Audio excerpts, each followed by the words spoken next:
Bismillah wa salatu wa salam ala rasulillah. Assalamu alaikum wa rahmatullah, guys. This is your sister Naima B. Robert here, just with a short reflection and potentially a reminder for everybody out there who wants to be in a relationship, who wants to be married, or is currently in a relationship and married. So before I get into it, guys, please, I would love you to like this video and subscribe to the channel. I'm trying to get to 20,000 subscribers by the end of the month. You guys can help us get there. Please do take a moment, if you've been benefiting from the content, just to subscribe to the channel, inshallah. Now, the reason I literally threw on my niqab, put up my phone and decided to record this is because I saw a comment on my channel from a brother who's been following the videos, and I read all your comments, so I see the growth, guys. I'm humbled by it. I'm very gratified by the way that I can see you engaging with the content and actually thinking about the things that we've been saying, and I can see people's mindsets starting to shift. And it's so beautiful to me, mashallah, to see people actually having the humility to maybe take a step back and say, well, maybe I don't have it all figured out. Maybe I don't know everything about this. Maybe I can make some adjustments. Maybe I can change. And guys, this is something I want to say to every single one of you out there, whether you're single, married, divorced, young, old, with kids, without kids, whatever it is. There's this one quality that if we can cultivate this quality, I really believe that it will help us to navigate our relationships better. The ones that we're in now, the ones that we'll go into, inshallah.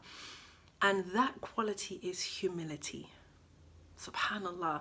I talked about this in my little talk in the Secrets of Successful Wives conference, but coming back to this quality of humility, of knowing and understanding yourself, your strengths as well as your weaknesses, and having the emotional intelligence and the self-awareness to be humble. Because guys, the fact of the matter is, like, most of us are full of it. Yeah? And I'm accounting myself in that. Yeah, okay, we're amazing, we're marvelous, we have so much potential, we've done so many amazing things, but at the same time, most of us are full of it. We think too much of ourselves. We're not quick enough to say sorry. We think that we're right. We need to be right. We push on the wrong things. We focus on the wrong things. We're ungrateful. Okay, we think we deserve way more than we actually do. And that quality of humility and just calming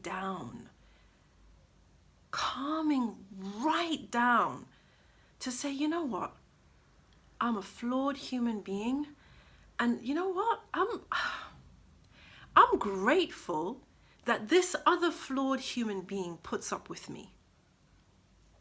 A lot of us, we forget that we can be a handful sometimes.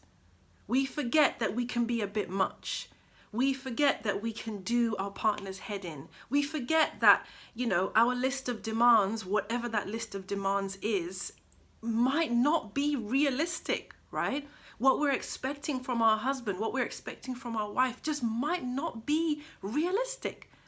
And, when I talk about humility, the other thing that I want to just remind everybody who's been watching the videos and commenting is, again, the whole point of doing this conference and having the marriage conversation is for us to start getting real with this and start getting really familiar with what's happening on the ground, right? With real life, not the fairy tales, not the idealized version of anything or anyone, but the reality of this work that we've been put on this earth to do. If marriage is half our deen, trust and believe, it's not going to be this fairy tale where you have the nikah and, ride off into the sunset and that's the end of it. No, of course not. We all know this, right? So I see the brothers doing it and I see the sisters doing it, having these unrealistic expectations. these unrealistic expectations of themselves, of their partner, of the relationship as a whole. It should be like this, but you're supposed to do that, and I should feel like this, and if it's not like that, then X, Y, and Z, and I'm not going to accept anything less than this, and I'm not going to put up with that and this and that. Guys, going back to the first point, the humility. We have a short time on this earth. For most of us, we have some pretty important work to do. The first is to worship Allah subhanahu wa ta'ala. And aside from any other responsibilities and any other roles that we play, for most of us, we also have children to raise. And you are going to hear me talking on this a lot, and I'm going to mention it again and again, because when we're having these conversations about marriage, we very rarely look at our children. When we talk about whether we're happy or we're not happy, we very rarely look at our children, right? We focus it on ourselves and how we feel. And I'll say this for men and for women. When we choose somebody to pair with, you're choosing the future father of your children, the future mother of your children, right? And once Allah subhanahu wa ta'ala gives them that status, they will never lose the status. Check it out. Once Allah subhanahu wa ta'ala blesses that man with the honor of being the father of your children, once he blesses that woman with the honor of being the mother of your children, you can't take that away from them. Nobody can take that away from them. Allah subhanahu wa ta'ala has given that honor to them.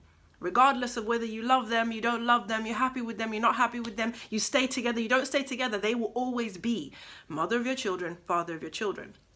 Which is why it's so important to choose somebody with that in mind. This is going to be the mother of my children, the father of my children. How do I feel about that, right? How does that look? Am I happy for this person to be the father of my children or the mother of my kids, right? So with that in mind, we know that we've been tied together with this person. No matter how long the marriage lasts or doesn't last, you guys have got a bigger job to do than just make yourselves happy. And I'm going to keep going on about this because I disagree with people, okay, let me lay out my argument. My assumption is that the majority of marriages are average, meaning that they're not amazing and they're not disastrous. They're just average. So they have highs and they have lows. There's some parts that work really well, some parts that don't work that well at all. The husband and the wife, in general, they get along. They may not be best friends, but they get along. There's intimacy, there's conversation. It's average, right? It's just normal. Like I said in the interview with Imam Shabir, about it's okay for it to be just okay. So the assumption is majority of marriages are just average. They're just normal. He annoys you, you annoy him, the usual, right? Now, if we assume that this is correct, that the majority of marriages are average, right? Then those people who are in average relationships, you guys have got work to do.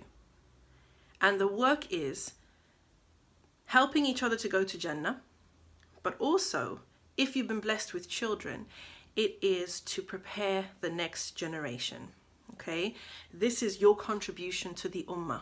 This is your legacy. This is your sadaqah jariyah. This is what you're going to leave behind you in the world, okay? So you need to get really clear on that, because what you need to be doing is making ta'awun. You need to be working together as much as you can for the sake of these children. And if you're able to achieve that, guys, even if you don't achieve 5-star happiness, even if you don't achieve so-called soulmate level, you will have done the right thing. You will have done a good job.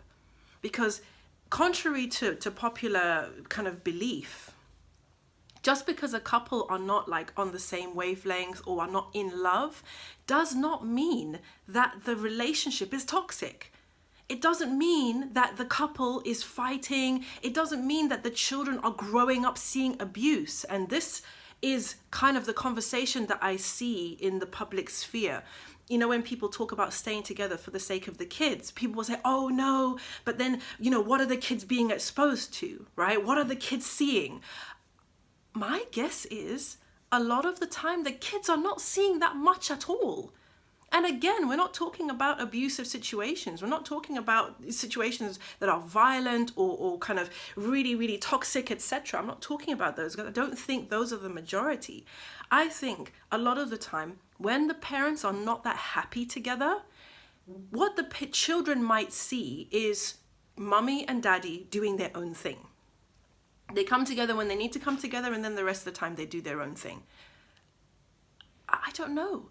If you're teaching your children Tawheed, if you both love your children, if you're both, you know, doing tarbiyah of those children, if he's teaching the children what he knows and you're teaching the children what you know, if they have relationships with their granny and their granddad and their aunts and their uncles, if they wake up in the morning and they see their dad there and he makes them Weetabix, like, is that so wrong? Have you done them a disservice because the two of you were not this loved up couple? Because the two of you were not this highly connected couple that kind of was always on the same wavelength, that had so much love for each other, was so romantic and, you know, was so beautiful together? Have you done your children a disservice by not modeling this beautiful, ideal relationship? I don't think that you have. Because yes, your children will kind of model their parents, but if the parents were able to respect each other, get along enough to cooperate and raise the children, surely that's good enough. And I mean, they have Hollywood and songs and books and all sorts of things to help them build up an idea of what they may think an ideal relationship is. But as long as they grew up with their parents respecting each other and their parents committed to them and the family unit, I don't know. I don't agree that if the parents are not happy together and the marriage is not this amazing marriage, that what's happening is that the children are being taught something bad, that the children are learning a toxic example. Again, let me know in the comments, guys, what you think. I want everybody, again, like I said, if we can all just calm down and humble ourselves enough to be grateful for the good that we have, enough to realize that we ourselves have work to do, that we're still learning, that we're still making mistakes, and that we need our partner's grace and our partner's forgiveness just as much as they need ours a lot of the time. And that we see the person who's sitting across from us with the eyes of love, with the eyes of mercy, with the eyes of rahmah, mercy, with the eyes of someone who understands that, dude, I know you're just a human being. I know you're trying. I get it. And I'm here for it. You know, I'm here for you. I am for you because I know that you are for us.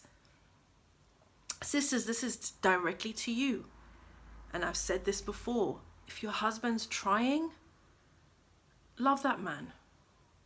If your wife is trying, brother, love that woman. Make her feel safe. Make her feel secure. Make her feel like you've got her back. Because the crazy thing about it is that we actually both need each other to have each other's backs. We both need to feel acknowledged and appreciated and respected by the other. We both need to feel safe together. It's not just one needs it and the others, you know, they couldn't care less. That's the ideal scenario because this life is hard enough as it is. And the world itself, the world out there is a tough enough place as it is. Let people fight battles out there, but not at home. At home, guys, keep reminding yourselves, if you are in a marriage right now, Allah subhanahu wa ta'ala put this person in your life for a reason. They are amana. You will be questioned about how you behaved with them, how you treated them, whether you gave them their rights or not, whether you took advantage of them, whether you were a terrible person to them, whether you know, whatever it is, right? Allah subhanahu wa ta'ala is going to ask you. He is the one whose pleasure we seek. He is the one who will not leave a single deed unnoticed or unaccounted for. He is Al-Adl, He is the just. So let's look to Him for our reward. Let's look to Him for the gratitude. Let's look to Him for the ultimate goal, right? Which is to earn Jannah through this. So that's really all I want to say, guys. It's just a quick reminder. I want to say a big thank you to everybody who has subscribed, who has been watching the videos, who's been commenting. I see your comments, I see your growth, and I'm grateful that Allah subhanahu wa ta'ala has put us in this space where we can learn from each other. I ask Allah to allow it to continue. And if you haven't subscribed to the channel already, then please do hit the subscribe button. More content is planned all the way up to Ramadan and beyond. We're going to have another Secrets of Successful Wives event. We're going to have something for the brothers as well. It's going to be great, inshallah. But let me know in the comments what your thoughts were from this. I want to keep it short, inshallah, and I'll see you on the next one. Wassalamu alaikum wa rahmatullahi wa barakatuh.